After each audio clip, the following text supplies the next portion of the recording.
What's up, guys? Tony Metro. Breaking news. Well, is it really breaking news if we all knew it was going to happen? We'll still count it as breaking news. The Mets have declined their option on manager Luis Rojas, essentially firing him, and they will go their separate ways. So this was inevitable. We all knew it was coming. The Mets had a massively disappointing season, finishing 77-85, third place in the National League East. Let's back it up and talk about how Rojas first got this job. Rojas was a rookie manager at the major league level. He did have some managing experience in the minor leagues. In 2019, he was the quality control coach for the Mets, which basically meant delivering the information from the analytics department directly to the dugout and the players. Entering 2020, former Mets GM Brodie Van Wagenen hired former Met Carlos Beltran to manage the team, but of course he got caught up in the Astros sign-stealing scandal. After the Mets relieved Beltran of his duties before even managing a game, Luis Rojas, who had interviewed for the manager position, got the job. In the shortened season of 2020, the Mets finished 26-34 and missed the playoffs despite having expanded playoffs. This year, the Mets held first place for 103 days, ranging from May until the beginning of August. But in the second half, the Mets finished 29-44, finishing 8 games under 500 and missing the playoffs for the second time under Rojas' watch. In a quote from Luis Rojas, he said, "We live in a results-oriented business, and I'm deeply disappointed for our staff and fans that we didn't reach our goals this season." Mets president Sandy Alderson said, "These decisions are never easy, but we feel a change is needed at this time." And I could not agree more with that statement from Sandy Alderson. Luis Rojas, unfortunately, just was not the manager for this team. When the Mets hired Rojas in 2020 after Beltran got fired, I was kind of uncertain about how he'd be as a manager. He had experience managing in the minor leagues. I liked that idea of him being the quality control coach for 2019, and he had the pedigree, his father being Felipe Alou. But throughout his 2 years,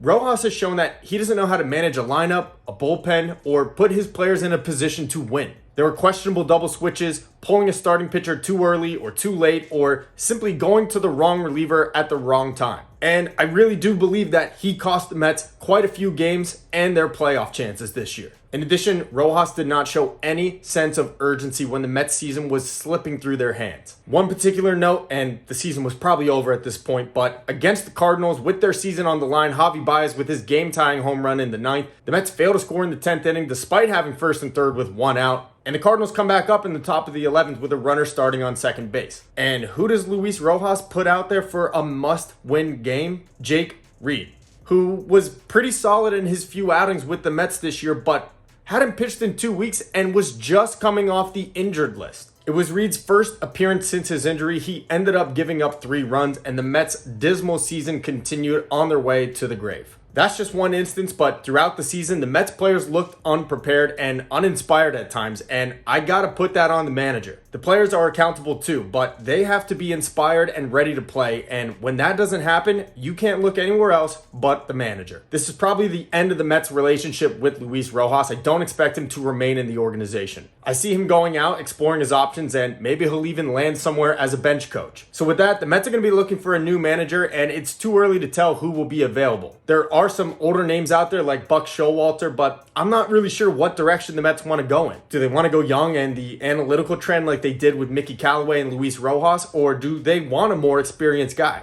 There'll probably be some more managers fired across the league as the season comes to an end this year, and maybe the Mets will pick someone up from that department. But for me, personally, as a Mets fan, I don't want to see a rookie manager. Steve Cohen said in his initial press conference, "I'm not paying people to learn on the job," and I think he's going to stick to that this time. I see the Mets going out, getting an experienced manager, someone that has not only won, but won at a high level. I don't know who it is, but I'm hoping that's the direction that they do go. So, guys, let me know. What are your thoughts on the Mets firing Luis Rojas? Let me know in the comments section below. Also, tell me, who do you want to be the next manager for the New York Mets? And guys, stay tuned. I have a lot more content for the postseason coming, including today where I predict the American League and National League wildcard games.